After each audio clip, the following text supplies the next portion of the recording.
کہ جو نبی بھی دنیا کے اندر آیا ہے تو اس نبی نے اپنی بندگی کی طرف لوگوں کو دعوت نہیں دی ہے، کسی انسان کی بندگی کی طرف لوگوں کو دعوت نہیں دی ہے، بلکہ جو نبی بھی دنیا کے اندر آیا ہے اس نے لوگوں کے سامنے یہی دعوت پیش کی ہے کہ لوگوں صرف اللہ عبادت کا مستحق ہے، اسی نے زمینوں کو بنایا، اسی نے آسمانوں کو بنایا، اسی نے ہر چیز کو بنایا اور وہی عبادت کا مستحق ہے، اس کے علاوہ دوسری کوئی ہستی عبادت کی مستحق نہیں ہے۔ اور نبی کی تعلیم یہی رہی ہے، لا نہیں ہے الہ کوئی معبود الا مگر انا میں، ہر کوئی یہی دعوت دیتا رہا۔ عبادت کا اگر کوئی مستحق ہے تو صرف اللہ رب العالمین فرماتا ہے کہ میں ہی عبادت کا مستحق ہوں، فاعبدون، اس لیے لوگوں میری عبادت کرو۔ اللہ ہی کی عبادت کرنا حق ہے، اور عبادت کے 3 معانی ہوتے ہیں۔ نمبر 1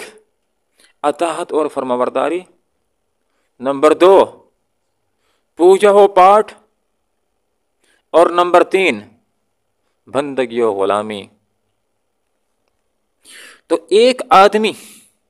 جو عبادت کے تقاضوں کو پورا کرنا چاہتا ہے تو محض اس کو اللہ ہی کی پوجا و پاٹ کرنا ہوگی۔ پوجا و پاٹ کرنے سے مراد یہ ہوتا ہے کہ رکوع کرے تو اللہ کے آگے، سجدہ کرے تو اللہ کے آگے، نام کی نظر و نیاز دے تو محض اللہ رب العالمین کے نام کی، کسی کو دل و دماغ کے اندر بڑا جانے تو محض اللہ رب العالمین کو، کسی کو حاجت روا مشکل کشا بگڑیاں بنانے والا سمجھے تو محض اللہ رب العالمین کو، کسی کے سامنے اپنے ہاتھ پھیلائے تو محض اللہ رب العالمین کے سامنے۔ اور دوسری بات کہ اپنے دل و دماغ کے اندر یہ مضمون بٹھائے کہ میں کسی انسان کا،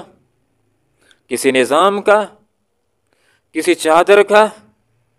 کسی روپے پیسے کا بندہ و غلام نہیں ہو، میں اللہ رب العالمین کا بندہ و غلام ہوں۔ اور تیسری بات یہ کہ جب اللہ کا بندہ اور غلام ہے تو اس نے بات بھی اللہ کی ماننی ہے، قانون بھی اللہ کا ماننا ہے، اطاعت اور فرمانبرداری بھی اللہ کی کرنی ہے۔ جیسے مسجد میں اللہ کی اطاعت کرتا ہے اسی طرح اس کو کرسی اقتدار کے اوپر بھی اللہ کی عبادت کرنا ہوگی، اس کو فیصلے کی کرسی کے اوپر بیٹھتے ہوئے بھی اللہ رب العالمین کے قانون کی